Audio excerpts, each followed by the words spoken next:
Hola, hola, ¿qué tal? ¿Cómo están todos? Bienvenidos una vez más a una de nuestras transmisiones en vivo. Qué rico que hayan podido sacar este espacio de su día y de sus agendas para poder acompañarnos en esta nuestra última transmisión en vivo del año. Por aquí ya veo que están empezando a conectarse varios de nuestros seguidores. Un placer, me presento, soy Joana Muñoz y hoy tengo la enorme compañía y placer de estar con una persona que por supuesto nos va a estar hablando de un tema muy interesante a lo largo de este año.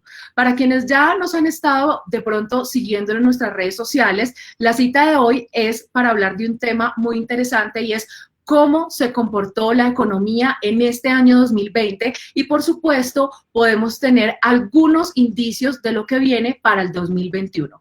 Para hablar de este tema tan interesante y que por supuesto sé que les interesa a todas las personas que nos siguen y que por supuesto están muy pendientes del sector económico, del sector por supuesto inmobiliario, nos va a acompañar hoy Andrés Lackenbeck Rueda, quien actualmente es director ejecutivo de estudios económicos del Grupo Bolívar. En su larga, por supuesto, experiencia académica y profesional, el doctor Andrés se ha destacado por ser economista de la Universidad de los Andes, cuenta con varias maestrías, una de ellas la realizó en Yale University y también cuenta con otra maestría de la Universidad de Carleton University.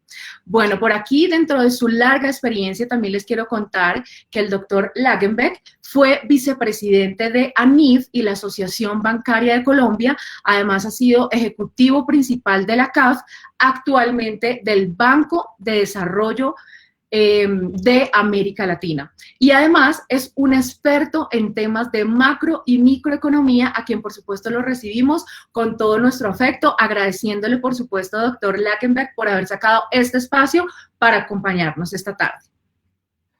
Johanna, muy buenas tardes para todos. Muchas gracias por esta invitación. Que pasemos un rato con alguna información para tus suscriptores y un rato muy agradable. Claro que sí. Bueno, hay una pregunta que por supuesto nos reúne esta tarde y es el tema que les estaba comentando. Así que, ¿qué te parece si arrancamos para que calentemos un poco motores en esta fría tarde de hoy? Empecemos contándole un poco a las personas ¿qué le ha dejado el 2020 a la economía de los hogares colombianos? Por supuesto, esta pregunta viene mucho al lugar de lo que hemos vivido muchas personas tras la pandemia y, por supuesto, algo que no es secreto para nadie, y es que uno de los sectores más afectados ha sido la economía. Pero, por supuesto, desde tu expertise, sabemos que tu día a día es investigar qué es lo que está pasando con la economía. Cuéntanos un poco qué nos deja este 2020. Bueno, por estos días salió un especial de la Deutsche Welle hablando de la aprobación de las vacunas, de la vacuna de Pfizer en el Reino Unido, y comentaban una cifra que es más o menos la siguiente: es la peor recesión que el Reino Unido ha vivido en 300 años. Dios santo. Nosotros no tenemos tanta historia de cuentas nacionales, de las estadísticas de producción, pero sin lugar a dudas, en el tiempo que tenemos de cifras, es la peor recesión que ha sufrido Colombia, es el trauma más fuerte. Tenemos un evento epidemiológico que ha generado más de 37.000 muertos en Colombia. En un momento, digamos en el mes de abril, cuando se produce el confinamiento estricto y es el momento más crítico de desempeño de la economía colombiana, se generó un desempleo o cerca de 5 millones de personas, 4.900.000 personas perdieron sus empleos. Y la situación en realidad fue bastante crítica. Con el correr de los meses y un poco a prueba y error, introduciendo los temas de protocolos, introduciendo el uso del tapabocas, se pudo flexibilizar la movilidad de los colombianos y la situación ha venido mejorando. De tal manera que nosotros pasamos de caer a una tasa cercana del 15.8% en el segundo trimestre a una tasa del 9% en en el tercer trimestre, y esperamos que continúe su moderación en el último trimestre de este año. Si hacemos el balance del año, estaremos cayendo a una tasa muy cercana al 7,5%, que como digo es la tasa más alta de caída de PIB en la historia que tenemos registrada. Las cifras de desempleo también han venido mejorando, es decir, ya la pérdida de empleos es más o menos de 1.5 millones de empleos frente al mes de febrero, que era, digamos, una situación de normalidad. Entonces, pues, 3.5 millones de colombianos en estos últimos meses han recuperado algunas de sus actividades de empleo y, digamos, la fase de recuperación está. Pero sin duda es un año difícil. Yo diría que no todas las cifras son malas. Hay algunos. Eso era algo que te quería decir para que no se nos desanimen las personas que están conectadas, por supuesto, y que digan como, Dios mío, el peor año de la historia, sino también tratar de alivianar un poco una situación que también está pasando un poco a nivel mundial, como tú igual nos mencionabas, cifras, digamos, no solamente aquí en Colombia, sino por supuesto en otros lugares del mundo. Así que cuéntanos también qué puede ser eso alentador. Ahorita nos mencionabas, por ejemplo, que claramente ya muchas personas están retomando sus empleos, también, por supuesto, hoy, y me adelanto un poquito porque tuvimos el placer de que nos compartieras un informe muy, digamos que vienes trabajando mes a mes con tu equipo de trabajo y hablabas un poco de cómo viene, digamos, cifras del sector edificador, que por supuesto más adelante de pronto podamos ahondar en eso, pero sin duda, doctor Langenbeck, hay algo de posibilidad de decirle a los colombianos y a las personas que nos están viendo como la luz está, mejor dicho, ¿la estamos viendo? Mira, incluso siempre ocurre, digamos, incluso en los momentos más críticos, siempre hay algunas actividades o algunos temas por los cuales, digamos, uno siente tranquilidad y esperanza. Pero quisiera mostrar uno de los temas, apenas uno de los temas donde, a pesar de que este año ha sido tan duro, hemos visto un progreso muy importante. Okay. Y es el tema de la bancarización.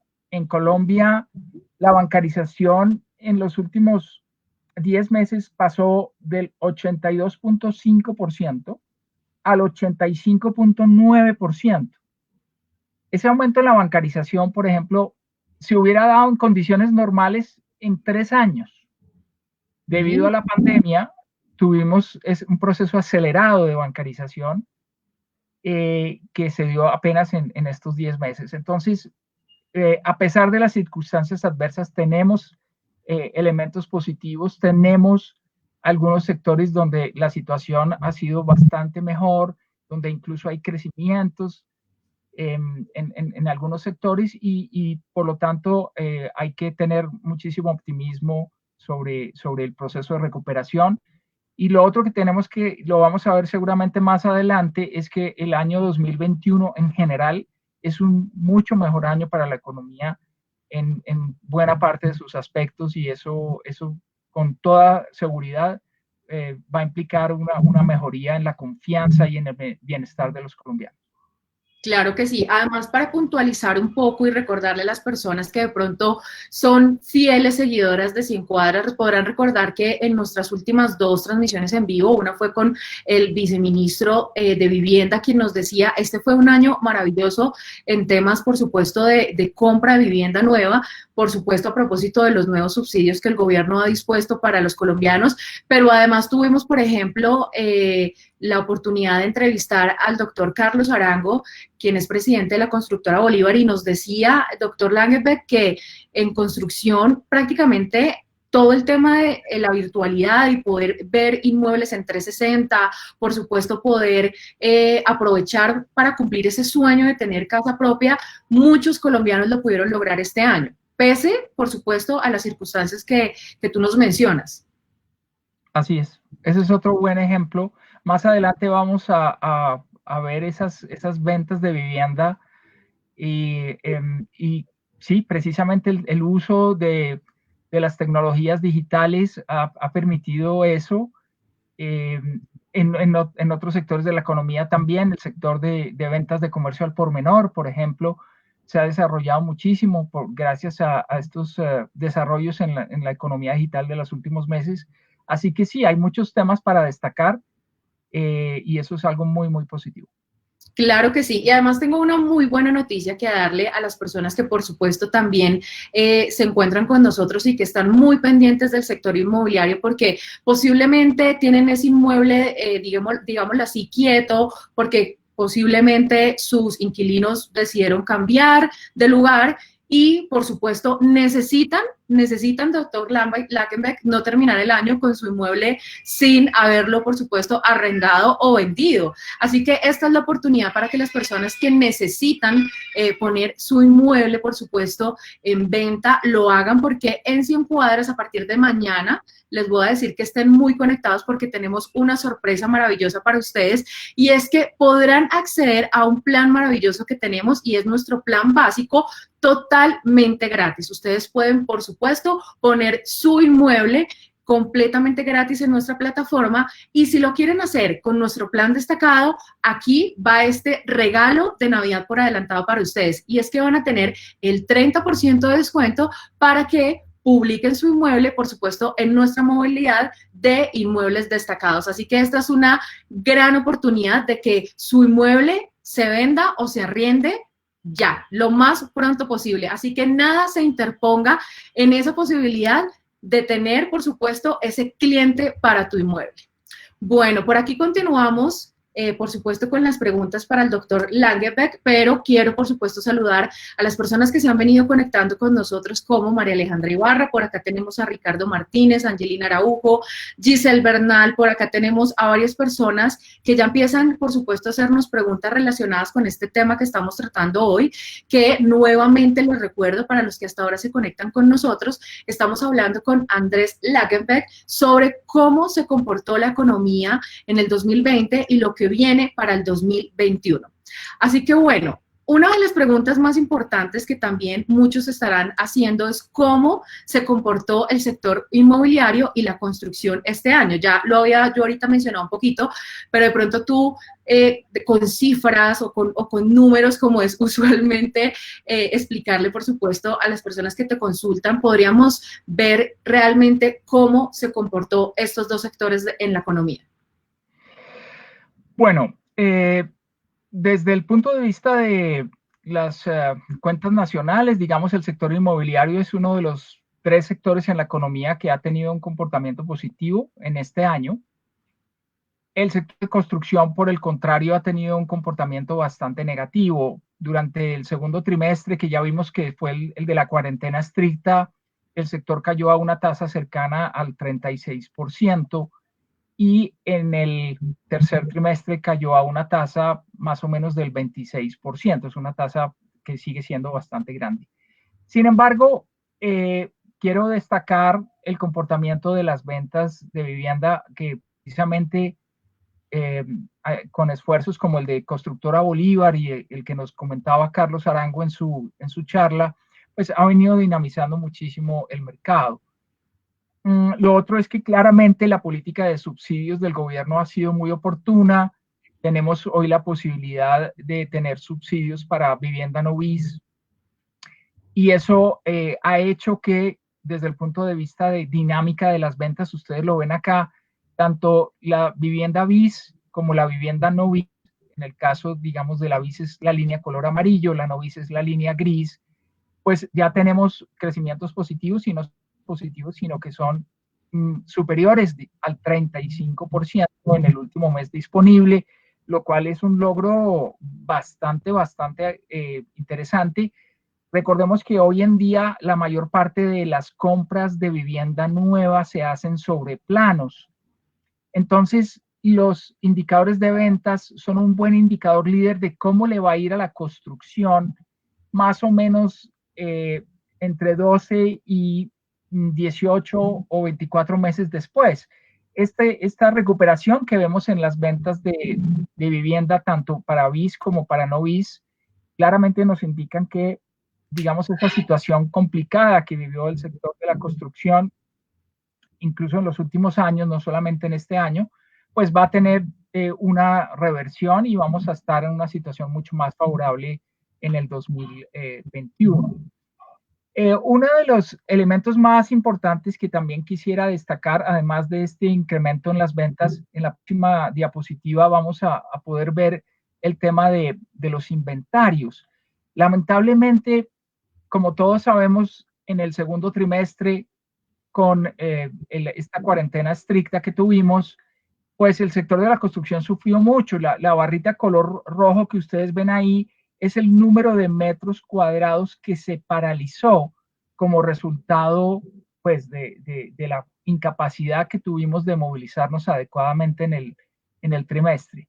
Bueno, la buena noticia es que esa barrita roja que en el segundo trimestre superó los 9 millones de metros cuadrados paralizados en el país, pues se redujo en forma muy significativa en el tercer trimestre del año. Es decir, más o menos el 85% de las obras que se paralizaron en el segundo trimestre reactivaron su actividad en el tercer trimestre del año, y esto es claramente un indicio de que esos momentos álgidos, esos momentos difíciles para el sector quedaron atrás, y lo que se viene es un proceso de recuperación en general para el sector de la construcción en particular.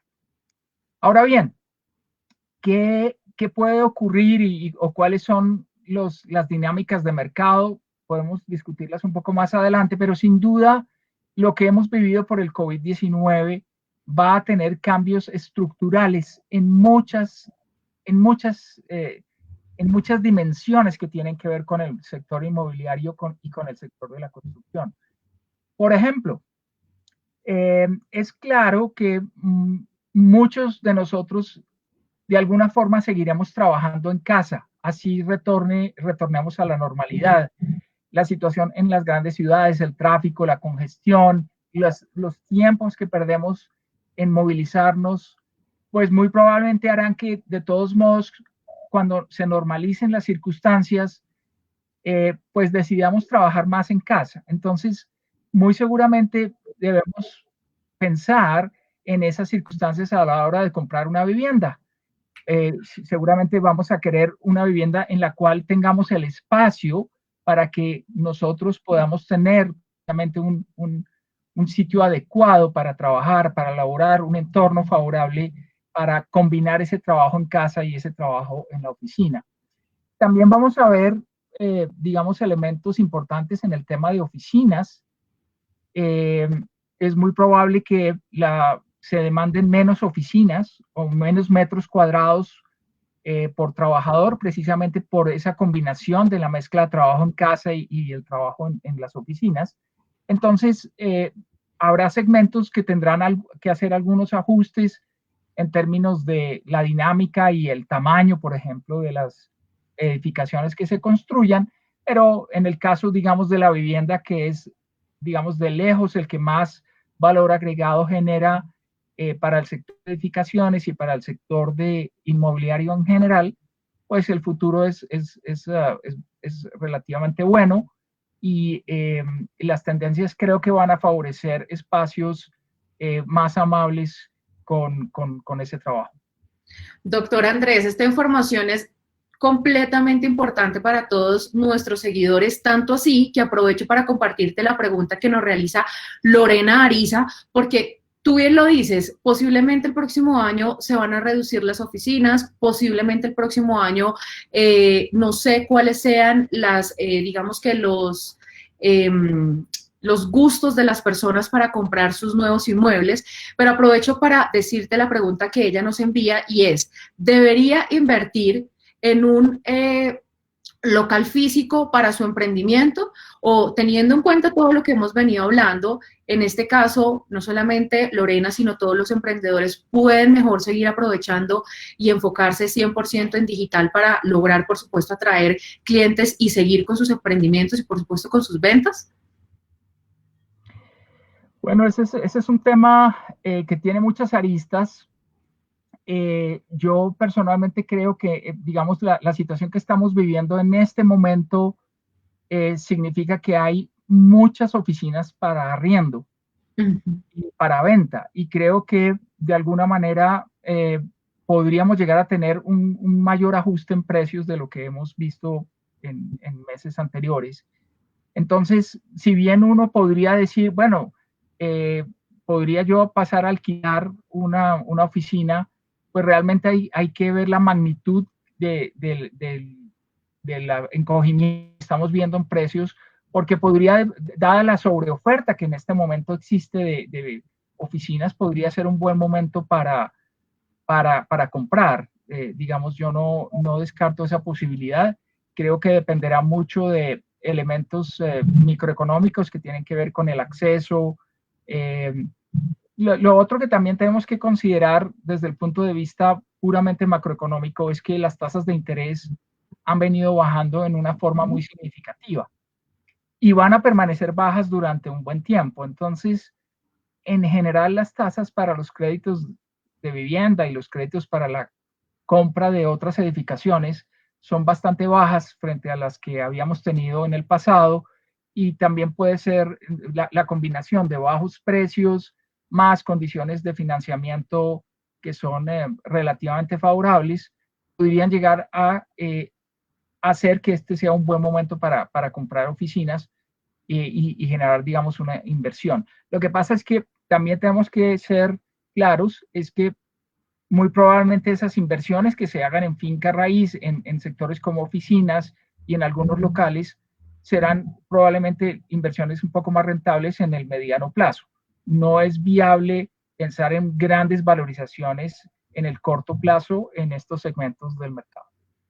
Claro que sí. Doctor Andrés, a propósito de ese comentario que nos acabas de dar y es las bajas tasas de interés, quiero aprovechar para, por supuesto, comentarle a todas las personas que están conectados con nosotros que recuerden que continuamos de Feria da Vivienda. Así que si tú que nos estás viendo y que estás conectado con nosotros quieres o estás pensando en comprar tu casa nueva, por supuesto, este es el momento de hacerlo. Aunque todos creen que quedan últimos días, por supuesto, siempre nos extendemos porque estamos en época de Navidad y siempre queremos darle más a nuestros seguidores. Así que recuerden que ustedes pueden visitar, por supuesto, los inmuebles maravillosos que tenemos en nuestro portal. Tenemos una categoría de inmuebles en oferta para que aprovechen no solamente inmuebles literal en ganga, sino que además aprovechen las ventajas que trae nuestro aliado Banco de Vivienda para que ustedes puedan aprovechar, como lo dice el doctor Andrés, las mejores tasas del mercado. Así que bueno, continuando un poco con las preguntas y por supuesto con esta charla tan rica que estamos teniendo esta tarde y por supuesto aprendiendo mucho de economía, porque si bien siempre le hablamos a nuestros seguidores del sector inmobiliario, de comprar, de arrendar, hoy tenemos la oportunidad de tenerte y por supuesto es un placer poder entender con números y por supuesto como tú lo explicas de manera tan fácil qué es lo que está pasando en el sector económico. Por eso quisiera que habláramos ahora de un tema que por supuesto tú manejas muy bien y es cómo está ese nivel de confianza en la situación económica del país. De acuerdo, por supuesto, al indicador de confianza de la vivienda, la pregunta, doctor Andrés, es si los colombianos están dispuestos a invertir en finca raíz. Bueno, mira, sin duda la situación ha venido mejorando y en esta diapositiva que estamos observando les muestro a ustedes los resultados de nuestro indicador de confianza. Este es un indicador que ya tiene más de 4 años de historia y nos permite hacer el seguimiento, tomar el pulso de cómo observan los colombianos que está su confianza en la situación económica del país. La verdad es que, como ustedes pueden ver ahí, en los meses de marzo, abril y mayo tuvimos unos niveles de confianza muy bajos. Y el problema que tenemos cuando la confianza es baja es que las personas no toman decisiones que comprometen el futuro. Y claramente la compra de vivienda o la compra de una oficina significa una visión estratégica sobre cómo va a ser el futuro. La baja confianza se traduce en una visión oscura, en una visión gris sobre el futuro. Cuando la confianza se recupera, por el contrario, la visión es más optimista y hay espacio para que la gente considere que ha aumentado o ha mejorado el momento para comprar vivienda o invertir en activos que comprometan buena parte de su riqueza hacia futuro. En ese sentido, ustedes ven acá, el indicador en el mes de noviembre se situó en -10.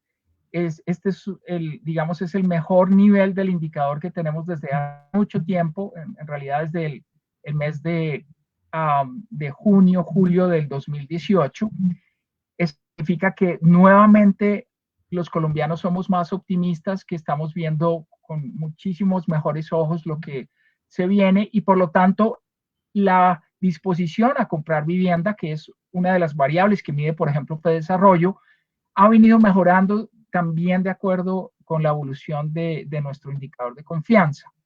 Es decir, hemos retomado nuestra confianza en que este fenómeno que hemos vivido en el 2020 es un fenómeno temporal, que con muchísima seguridad vamos a tener una vida normal en el segundo semestre del año 2021, que ya, digamos, hemos pasado lo peor en términos de los sacrificios que hemos tenido que hacer y que vale la pena creer en nuestro país, invertir en el futuro y por lo tanto retomar estas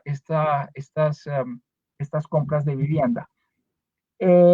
A eso hay que sumar y retomo un poco lo que ustedes conversaron con el viceministro de Vivienda y con Rafael Martínez de Da Vivienda, en el sentido de que pues el hecho de tener el subsidio del gobierno también ayuda muchísimo a que la gente se anime para comprar vivienda. Es un subsidio que claramente abarata y aligera el costo financiero de adquirir una vivienda, así que es de pronto un buen momento para estar mucho más animados y hacer ese tipo de compras. Doctor Andrés, de hecho, te iba a dar, pues a mencionar una de las preguntas que nos hace uno de nuestros seguidores. La pregunta la hace Miguel Ángel Murcia y para que podamos extendernos un poquito en esto, él nos pregunta si es momento de comprar vivienda o es mejor en otro momento del año. La pregunta nos la realiza Miguel Ángel Murcia. Qué pena, Johanna, ¿me podría repetir porque hubo un problema de sonido y no te oí muy bien? Perfecto. A propósito de lo que nos estás mencionando, me gustaría que alargáramos o que extendiéramos un poco más la respuesta, ya que nuestro seguidor Miguel Ángel Murcia nos pregunta si es momento de comprar vivienda o mejor debemos hacerlo en otro momento del año. Pues claramente ya sería del próximo año porque este ya se fue volando, como muchos dicen por ahí. Bueno, muchísimas gracias, Miguel Ángel, por esa pregunta. Acuérdate que siempre, digamos, en contestar esa pregunta, siempre hay un elemento, digamos, de carácter macroeconómico que puede orientarnos a si es un buen momento o no. Y en ese sentido, digamos, hay algunas circunstancias que pueden favorecer la compra de vivienda. Digamos, ahora, ¿cuáles pueden ser? Primero, que las tasas de interés son bajas. Segundo, que, digamos, la economía empieza a recuperarse y, digamos, los precios han venido creciendo menos. La vivienda nueva, los precios de la vivienda nueva están creciendo más o menos a una tasa del 4,6% anual. Esa es una tasa muchísimo más baja que la que teníamos en años anteriores, es decir, tenemos una reducción en el crecimiento de los precios de la vivienda. Pero acuérdate que también existe un elemento individual a la hora de saber si es un buen momento o no, y es cuáles son tus expectativas en relación con la actividad que desarrollas, cuáles son las expectativas de que mantengas tu nivel de empleo, cuál es tu nivel de ahorro actual, cuál es la carga y cuál es el endeudamiento que en este momento tiene. Eso también contribuye a saber si es un buen momento o si es mejor esperar. Entonces, digamos, en lo que al aspecto macro se refiere, lo que sí podemos decir es que con la mejoría en el índice de confianza, con los subsidios del gobierno, digamos, y probablemente con algunos buenos precios que empezamos a ver, unas oportunidades un gangazo, como podríamos decirle en un lenguaje un poco más coloquial, pues eso se puede dar. Y ese es el otro elemento que también influye en si es un buen momento para comprar vivienda o no, y es que muchas veces hay oportunidades que son absolutamente irrepetibles. Es decir, yo puedo ir a visitar un proyecto de un apartamento que tiene una vista inusual a un bosque o a un parque, y la persona que lo está vendiendo tiene que irse del país o decidió mudarse hacia otra ciudad y, digamos, seguramente en esas circunstancias también las características del proyecto específico pueden hacer que sea realmente un buen momento para comprar vivienda. Entonces, podemos decir que hay esos tres elementos, esa combinación de tres elementos: el elemento macroeconómico, el elemento personal de tus finanzas, tu situación financiera, y el elemento particular del proyecto o de el inmueble que estás viendo, que estás observando y que crees que realmente pues, es muy difícil que se pueda repetir en el futuro cercano. Combinando eso, digamos, tienes que llegar a una evaluación, a una interpretación, pero lo que sí podríamos decir, y la evidencia sí lo sugiere, es que hoy en día, eh, digamos, la confianza ha mejorado y probablemente estamos teniendo un momento para adquirir vivienda que es muchísimo mejor que el que teníamos en la mayor parte de este año, y creo que se pueden encontrar cosas que son bien interesantes. Bueno, y hay un elemento adicional, yo te lo voy a decir como una ñapa, y es que por supuesto siempre pensamos en esas personas que viven en el exterior, como tú lo decías, y que posiblemente ven en Colombia la oportunidad de invertir y de comprar una casa nueva. Puede ser para cuando regresen al país y tengan, por supuesto, un lugar donde vivir, o puede ser esas personas que, pues, Andrés, quieren tener la oportunidad de invertir, por supuesto, sus euros o sus dólares en pesos, y por eso quiero comentarles a las personas que de pronto nos están viendo y que quieren comprar desde el exterior un inmueble en Colombia, que ahora es muy fácil desde 100 cuadras. Para los que no nos han visitado y quieren conocer en qué consiste, por supuesto, la ayuda que presta nuestro portal 100cuadras.com, es muy fácil. Ustedes van, nos visitan 100cuadras.com, por supuesto van a nuestra sección desde el exterior, y así de fácil, la distancia ya no es un problema, porque nosotros nos encargamos de todo. Y es que no hay nada más aburridor que uno tener que concentrarse en los gastos notariales, hacer las vueltas, hacer los trámites, presentar el inmueble a los posibles clientes. Así que en 100 cuadras hacemos que todo sea mucho más fácil y que nada se interponga, por supuesto, en ese sueño de comprar vivienda nueva.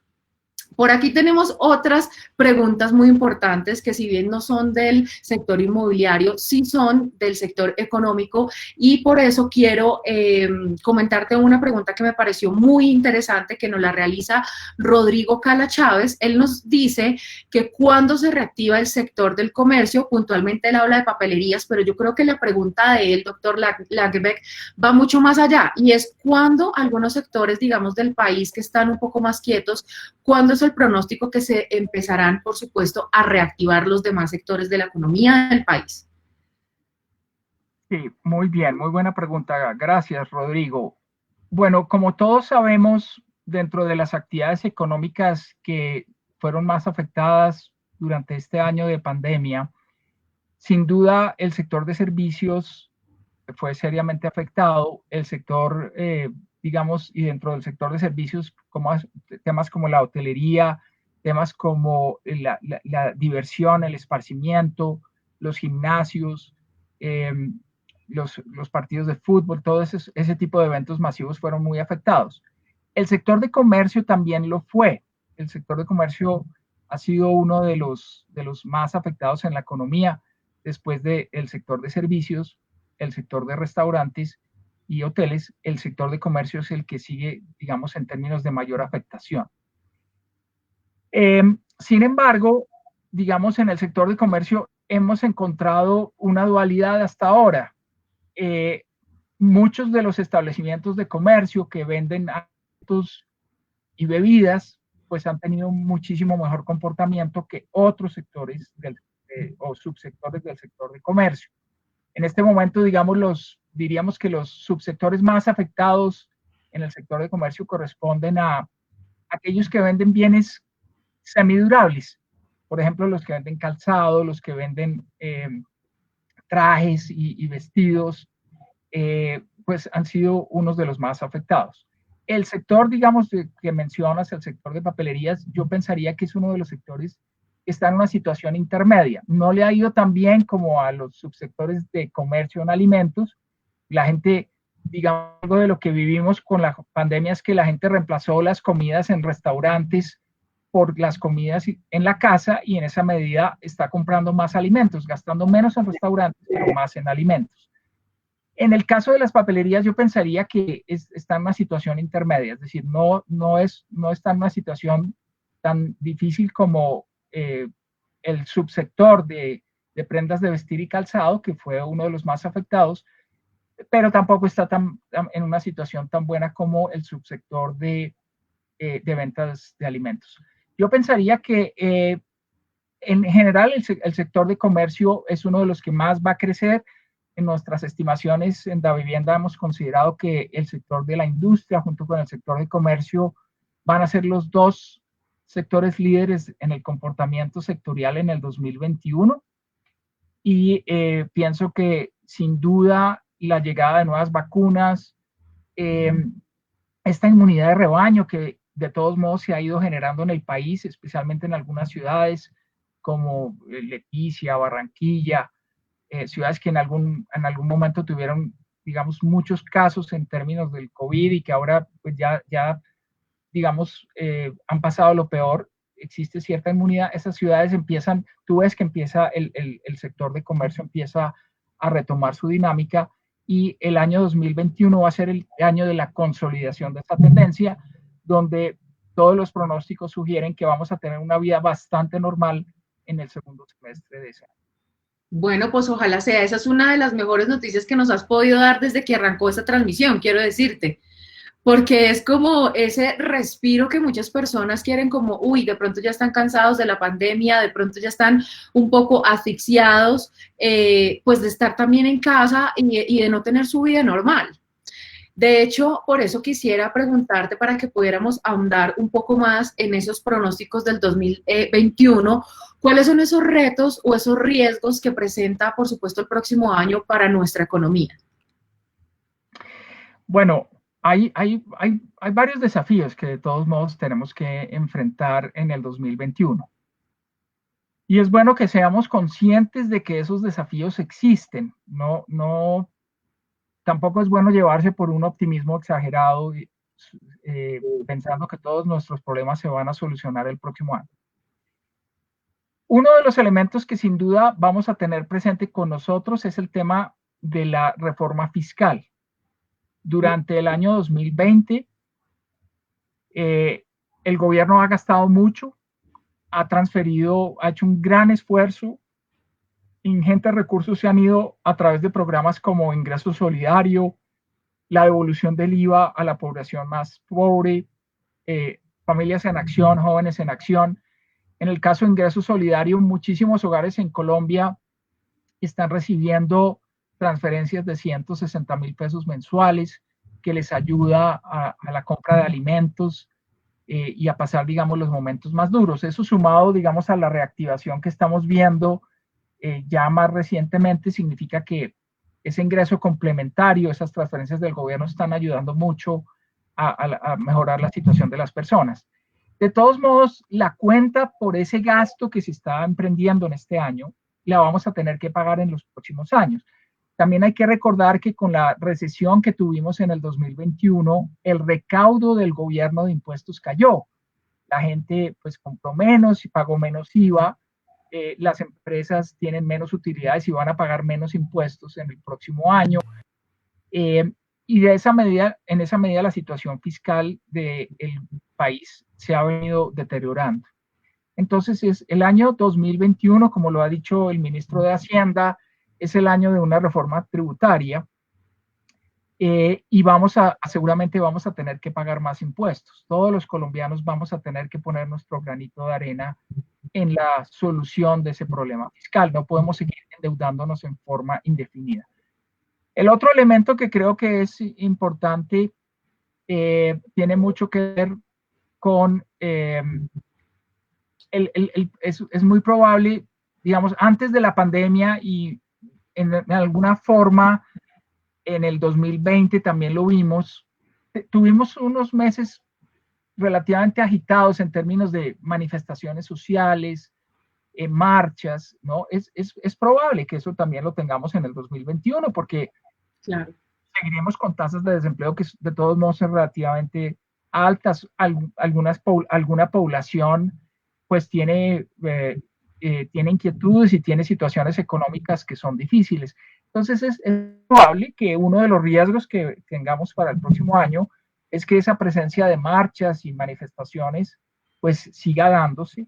Esperemos que tal como la última que se hizo en el país se haga en forma absolutamente pacífica. Creo que todos los colombianos debemos aprender a entender que dañando la infraestructura de nuestras ciudades, pues no vamos a lograr nada, vamos a empeorar los problemas que ya tenemos.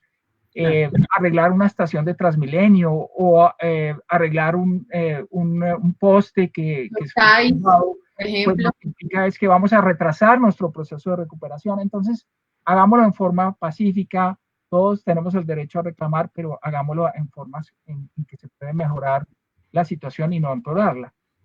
El otro elemento que también sospecho que puede llegar a ocurrir, me preocupa mucho la situación de Venezuela.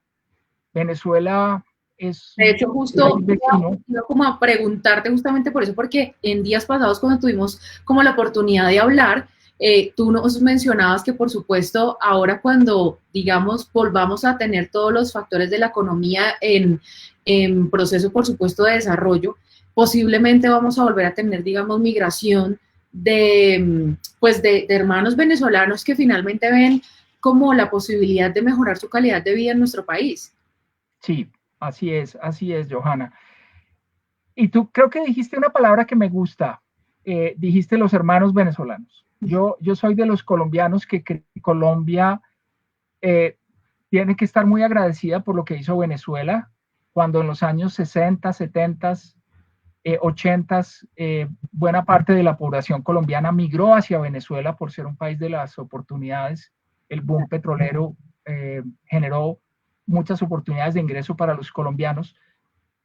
Fuimos muy bien tratados en ese país y yo creo que es el momento de darle la mano a los hermanos venezolanos que lamentablemente están sufriendo las consecuencias de un modelo que cada vez hace más difícil la supervivencia económica. El salario medio de un colombiano, de un venezolano, se calcula menos de $1 al mes. Claro. Entonces, realmente es una población que está en una situación muy compleja, muy difícil. Ese país, digamos, va a caer a una tasa, según proyecciones del Fondo Monetario, a una tasa del 25% en este año. Colombia lo está haciendo al 7,5%.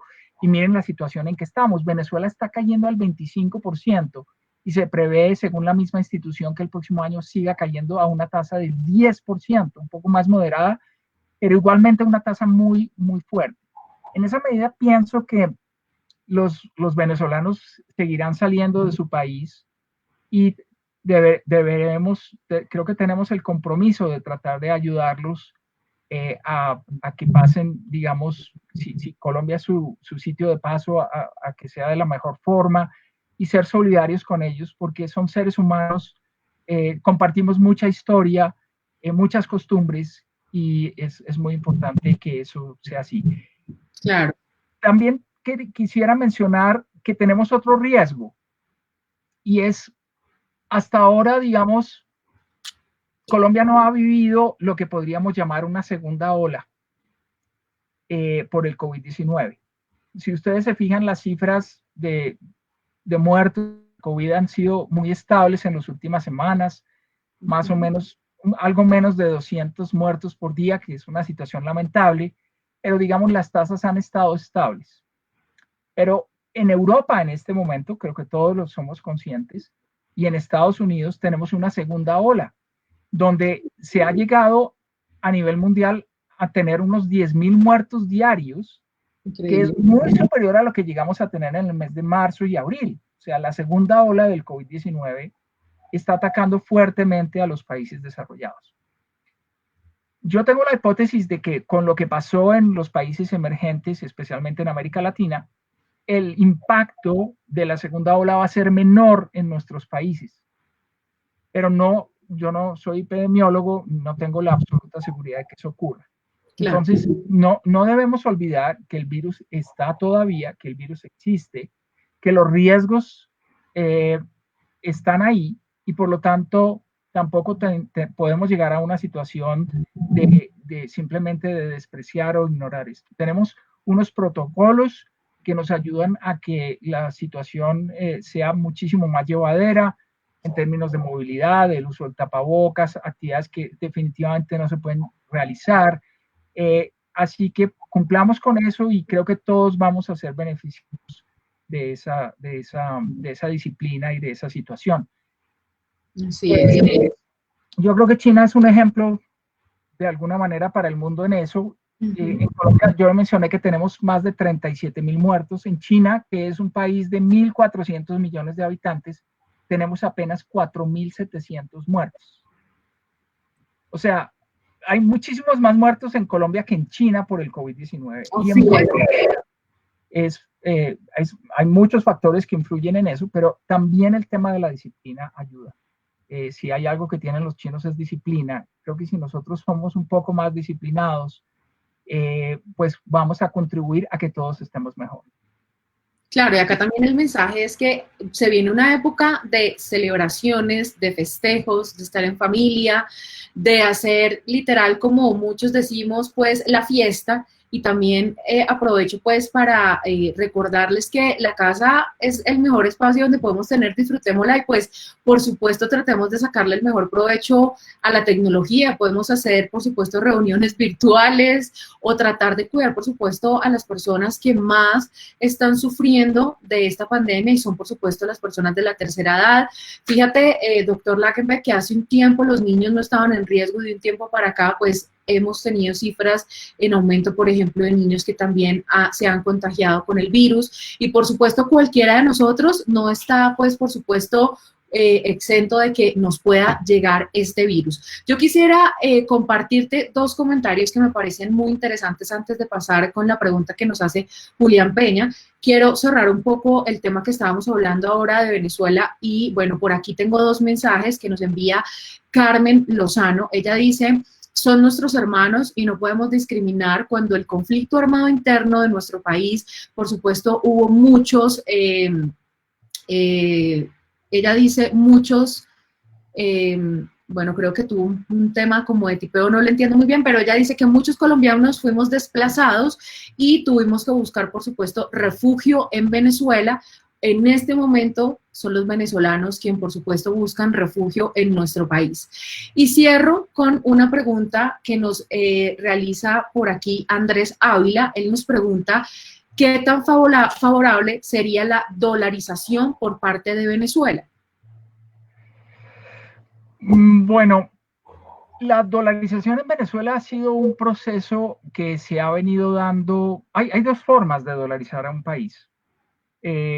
Una es por decreto, digamos, o por ley. Hay algunos países que han hecho eso.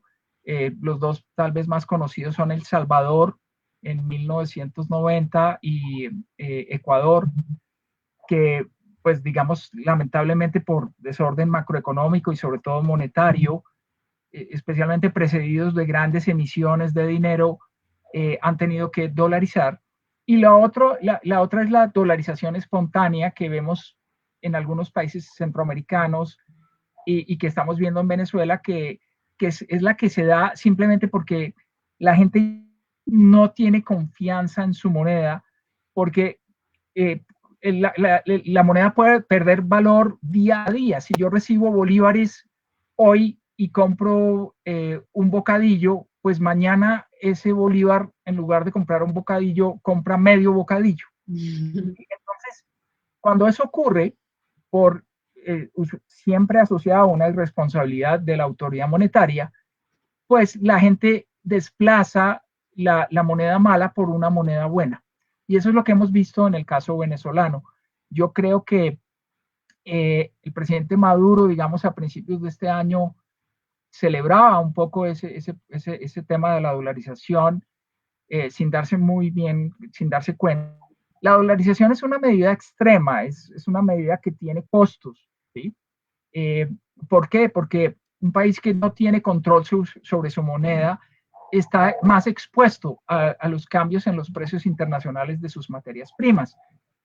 Colombia tiene la gran ventaja de que nosotros tenemos un banco central independiente, fuerte, con mucha credibilidad y que, digamos, en la medida en que hay menos dólares en la economía, simplemente el precio del dólar sube y eso de alguna manera tiene unos mecanismos que contrarrestan la escasez. Por ejemplo, pues el aumento en el precio del dólar hace que se demanden menos importaciones, que la gente viaje menos al exterior, y también favorece las exportaciones. Claro. Cuando uno ha dolarizado la economía, esas ventajas de tener una tasa de cambio flexible, de tener una moneda propia, pues se pierden. Y el ajuste macroeconómico suele ser más duro, más difícil. En esa medida, yo creo que Venezuela sí está en un proceso de dolarización. No lo considero conveniente, es algo a lo que se va a llegar, pero lamentablemente si no hay un cambio en términos de la política de la monetaria, de seguir imprimiendo billetes y seguir financiando al gobierno en forma indiscriminada, pues vamos a ver que ese proceso de dolarización va a continuar hasta un momento en el que nadie va a recibir los bolívares y igual que lo que vemos hoy en día, que se encuentran canecas llenas de billetes porque la gente no los quiere. Exactamente. Bueno, por aquí ya el tiempo no nos está jugando mucho a nuestro lado. Conversamos y conversamos y por supuesto hay muchas preguntas que quisiéramos responder de nuestros seguidores. La invitación es para que nos dejen, por supuesto, en los comentarios las preguntas. Buscaremos al doctor Andrés Laquepe para que nos ayude de pronto resolviéndolas. Sin embargo, quisiera responder o que aprovecháramos estos últimos minutos para responder dos preguntas de nuestros usuarios y algunas que creo que le van a venir muy bien a las personas para que se preparen a propósito del 2021 que está, mejor dicho, a la vuelta de la esquina, como dicen popularmente. Nos pregunta Julián Peña si el gobierno y las empresas definen que el teletrabajo sea permanente, ¿es viable que los precios de vivienda bajen en Bogotá?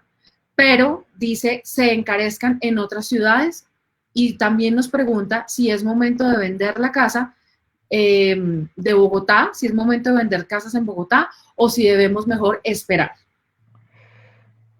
Bueno, digamos que los cambios que puede llegar a producir esto que hemos venido mencionando del trabajo en casa son profundos, porque sin duda si volvemos una costumbre el trabajo en casa, pues muy probablemente se van a demandar menos inmuebles en la economía relativos al trabajo colectivo, a las oficinas.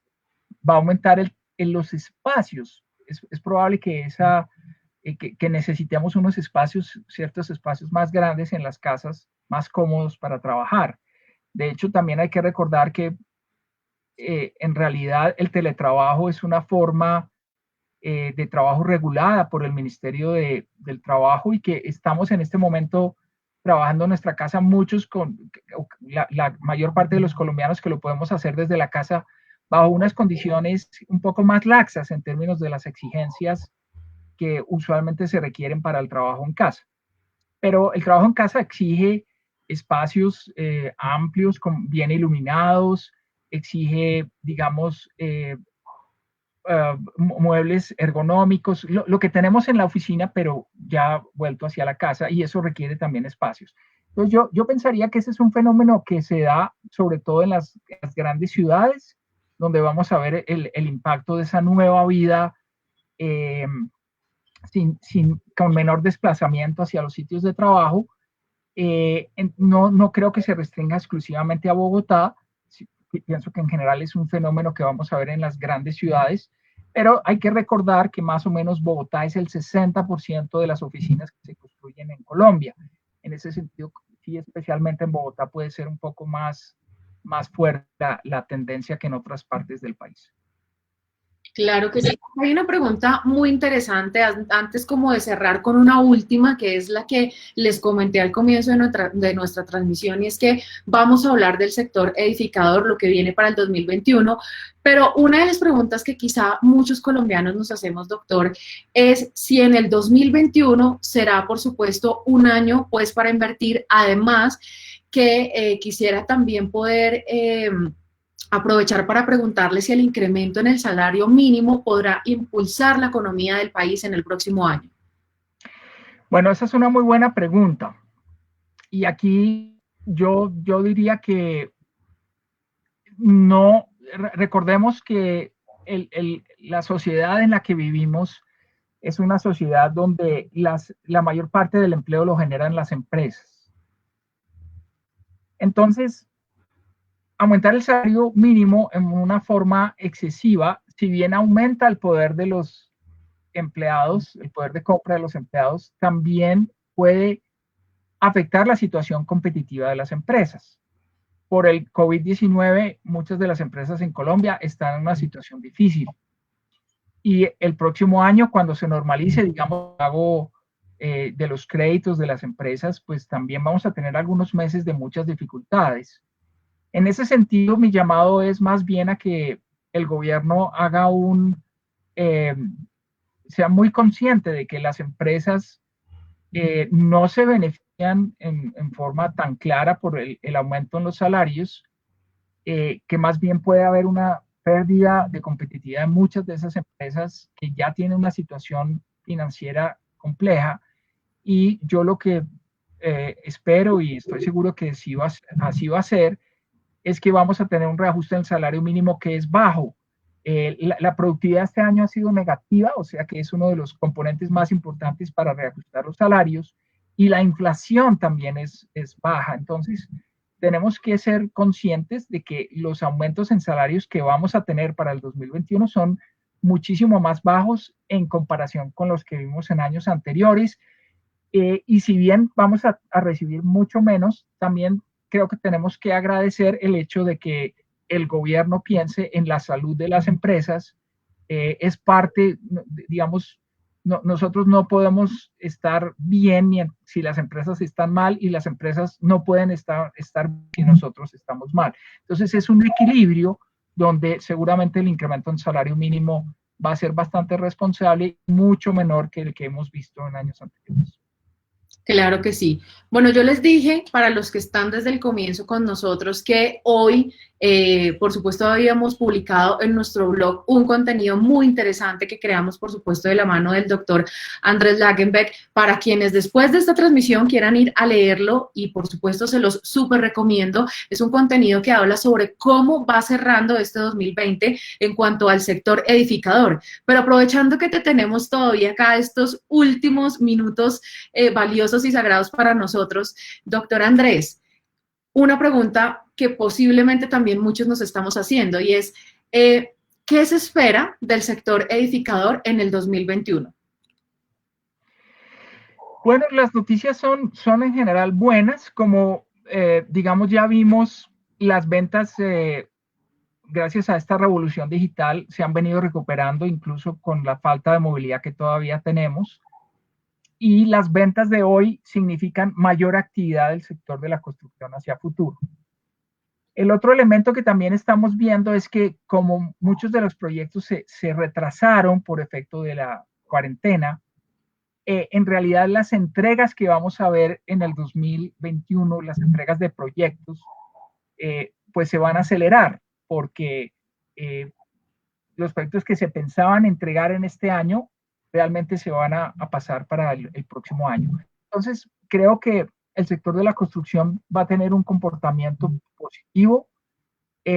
Tampoco va a ser, digamos, el gran comportamiento, pues no vamos a crecer a tasas bastante cercanas a lo que va a crecer la economía, no por encima de eso, pero claramente va a significar un gran contraste frente a la caída que vamos a observar en el 2020. Así que las noticias son moderadamente optimistas sobre el comportamiento de la construcción para el próximo año. Ok. Bueno, hablemos un poco de en qué escenario es posible un crecimiento del 14% en la economía nacional para el segundo trimestre del año que viene. Bueno, creo que tenemos una diapositiva sobre eso, si la pudiéramos proyectar. Exacto, ustedes ven acá cuál sería la expectativa de crecimiento que nosotros tenemos para la economía colombiana, tanto en el 2020 como en el 2021. Las barritas color gris ya son la historia, es lo que ya pasó. Esa caída del 15.8% que ojalá nunca más tengamos que volverla a ver. Esa caída del 9% que de todos modos significó una recuperación en el tercer trimestre. Esa caída del menos 6.2 que nos va a acompañar en el último trimestre, y en el primer trimestre del 2021 también vamos a caer, aunque una tasa más moderada. Lo que vamos a ver a partir del segundo trimestre del 2021 son tasas de crecimiento positivas, con un especial crecimiento en el segundo trimestre. Ustedes lo ven ahí, un crecimiento del 14%. ¿A qué se debe que crezcamos tanto en el segundo trimestre del próximo año? Bueno, hay básicamente un efecto, es lo que los economistas llamamos un efecto base, y es que nos estamos comparando con el punto más duro de la crisis económica que hemos vivido, que es el segundo trimestre del año, con los meses de abril y de marzo, abril, mayo y junio, que fueron relativamente malos.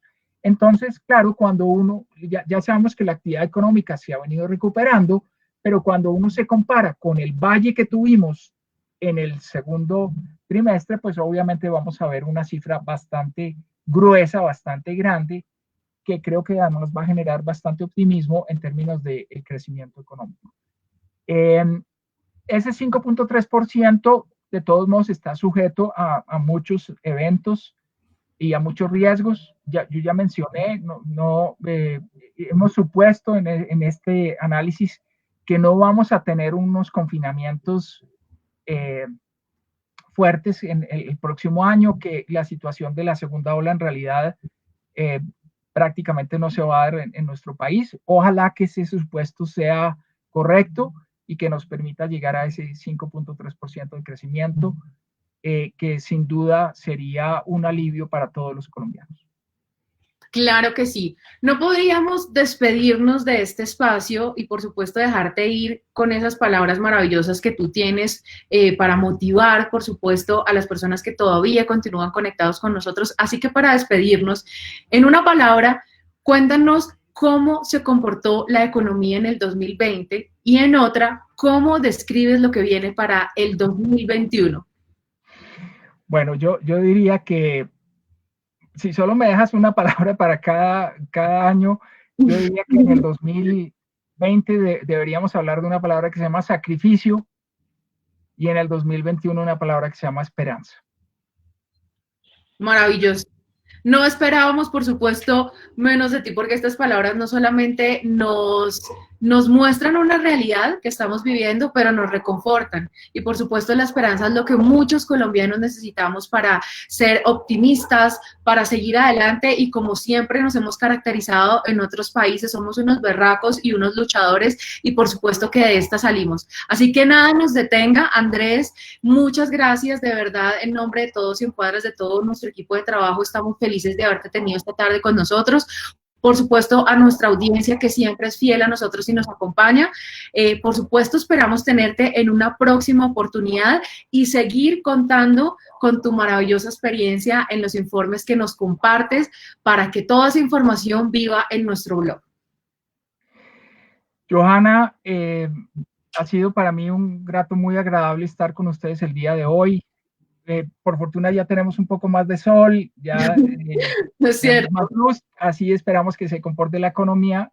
Muchísimas gracias a todos por su presencia, espero que haya sido útil la información que hemos brindado, y un saludo especial para Cien Cuadras y El Libertador, muy agradecido por esta invitación realmente.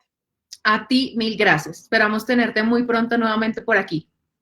Con mucho gusto.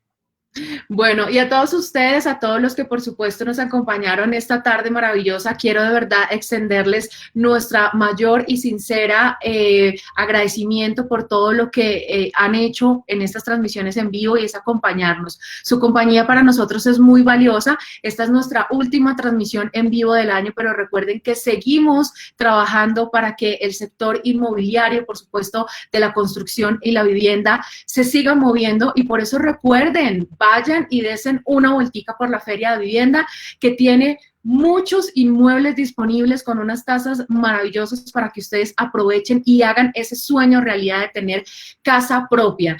Les recuerdo nuestra invitación para que si ustedes tienen, por supuesto, ese sueño, no lo dejen para mañana. Recuerden que nuestra feria todavía estará varios días, así que nada se interponga entre ese sueño de tener casa propia y, por supuesto, recuerden que para las personas que tienen sus inmuebles a punto y listicos para que se vendan y se arrienden, en ciencuadros.com siempre pensamos en ustedes. Así que recuerden que a partir de mañana tenemos un maravilloso regalo para todos ustedes. Pueden publicar su inmueble en nuestro plan básico de forma gratuita. Óigase bien, no tiene que pagar ni un solo peso porque nuestro portal abre las puertas para que ustedes publiquen sus inmuebles en el plan básico y para aquellos que quieren que su inmueble se destaque y que por supuesto se vea más y se venda mucho más rápido, la invitación es para que compren, por supuesto, nuestro plan destacado con el 30% de descuento. Así que no digan que en 100 cuadras no tenemos regalo de Navidad por adelantado. Bueno, me despido nuevamente agradeciendo a todas las personas que se conectaron con nosotros. El próximo año seguiremos recargados porque venimos con grandes invitados del sector inmobiliario. No olviden visitarnos todos los días y las veces que quieran en nuestro portal www.ciencuadras.com. Recuerden seguirnos en nuestras redes sociales. Para los que no saben en dónde estamos, se las recuerdo. Facebook, que estamos por aquí en vivo. Twitter, Instagram, también tenemos YouTube y por supuesto la red social del momento, TikTok. Así que no te desconectes de 100 cuadras y seguimos trabajando para que, por supuesto, nada se interponga en ese sueño que tienes de comprar o arrendar. Así que un abrazo y feliz tarde para todos.